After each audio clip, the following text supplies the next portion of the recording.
ಲಾಭ ಕೊಟ್ಟವ್ರಿಗೆ ಮಾತ್ರ ಬೆಲೆ ಇರುತ್ತೆ, ಲೋಕ್ಸಾನ ಮಾಡಿದ್ರೆ ಒಟ್ಟ ಬೆಲೆ ಇರಂಗಿಲ್ಲ. ಇಲ್ಲಿ ನಮಗೂ ಎಲ್ಲ ಅಂತಿರ್ತಾರ, ಏನಪ್ಪಾ ಕುಂತಾನ್ ಧಾರವಾಡಕ್ಕೆ ಹೋಗಿ, ಏನಪ್ಪಾ ಕುಂತಾನ ಬಿಜಾಪುರಕ್ಕೆ ಹೋಗಿ, ಏನಪ್ಪಾ ಕುಂತಾನ ಬೆಂಗಳೂರಿಗೆ ಹೋಗಿ, ಏನೂ ಮಾಡವಲ್ಲ, ಸುಮ್ಮ ಬೆಳಿಗ್ಗೆ ಫೋನ್ ಹಚ್ತಾನ, ಸಂಜೆಕೊಂದು ಫೋನ್ ಹಚ್ತಾನ, ಮತ್ ಏನೋ ಆಗವತ್ ಇವ್ನ ಕಡೆ ಅಂತ ಅಂದಿರ್ತಾರ.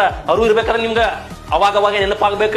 ಸೊ ಕಷ್ಟ ಕಾಲದಲ್ಲಿ ನಮಗ ಯಾರು ಹೆಲ್ಪ್ ಮಾಡಿರ್ತಾರಲ್ಲ ಅವ್ರು ನೆನಪಾಗಬಾರ್ದು. ಸಾಧನೆ ಮಾಡುವಾಗ ಕಷ್ಟ ಕಾಲದಾಗ ನಮ್ಮನ್ನ ಯಾರು ಒದ್ಯಾಕ್ ಬಂದಿರ್ತಾರಲ್ಲ, ನಮ್ಮನ್ನ ಯಾರು ಹೀಯಾಳಿಸಿ ಮಾತಾಡ್ಸಿರ್ತಾರಲ್ಲ, ನಮ್ಮನ್ನ ಯಾರು ಕಿಂಚಾಡಿರ್ತಾರಲ್ಲ ಅವ್ರ ನೆನಪಾಗ್ಬೇಕ. ಅವಾಗ ಕೊತ್ತ ತರಗತಿ ಕುದಿತೈತಿ. ಅವಾಗ ನಾವು ಏನಾರ ಮಾಡ್ಬೇಕು ಅನ್ನೋದು ನಮ್ಮ ತಲೆಯಾಗ ಬರ್ತೈತಿ. ಹಂಗ ಒಂದು ನಿಮಿಷ ಅಲ್ಲ, ಒಂದು ಸೆಕೆಂಡ್ ಅಲ್ಲ, ಒಂದು ಗಳಿಗೂ ಕೂಡ ನಿಂಗೆ ಹಂಗ ಅನ್ಕೊಂಡ್ರೆ ಸಕ್ಸಸ್ ನಿನ್ನ ಕೈ ಕೆಳಗೆ ಬಂದ್ ಬೀಳ್ತೈತಿ. ಅವಾಗ ನೀ ಅನ್ಬೇಕು. ಸೊ ಇನ್ನೂವರೆಗೂ ನನ್ನ ಬಗ್ಗೆ ಮಾತಾಡಿದಂತಹ ಎಲ್ಲರಿಗೂ ಹುಟ್ಟು ಹಬ್ಬದ ಶುಭಾಶಯಗಳು ಅನ್ನೋದು. ಹೋಗೋದು ಅವ್ರಿಗೆ ಕೇಕ್ ತಿನ್ನಿಸೋದು, ಹೋಗೋದು ಅವ್ರಿಗೆ ಬೆನ್ನಿ ತಿನ್ನಿಸೋದು, ಹೋಗೋದು ಅವ್ರಿಗೆ ಏನಪ್ಪ ಸ್ವೀಟ್ ತಿನ್ನಿಸ್ಬೇಕು, ಕುಂದಾ ತಿನ್ನಿಸ್ಬೇಕು, ಮತ್ತೆ ಏನೇನ ತಿನಿಸಿ ಅವ್ರನ್ನ ಖುಷಿ ಇಡ್ಬಿಡುದು. ಅವ್ರ ಒಳಗೆ ಹುರ್ಕೋತಿರ್ತಾರ. ಆದ್ರೆ ಮ್ಯಾಗ ನೀ ಅವ್ರಿಗೆ ತಿನಿಸಿನ ಅವ್ರ ಉರಿದನ್ನ ಮರು ಮಾಡಿಬಿಡುದು. ಸೊ ಆನ್ಸರ್ ಹೇಳ್ಬಿಡಿ ನೋಡಿ ಎಷ್ಟು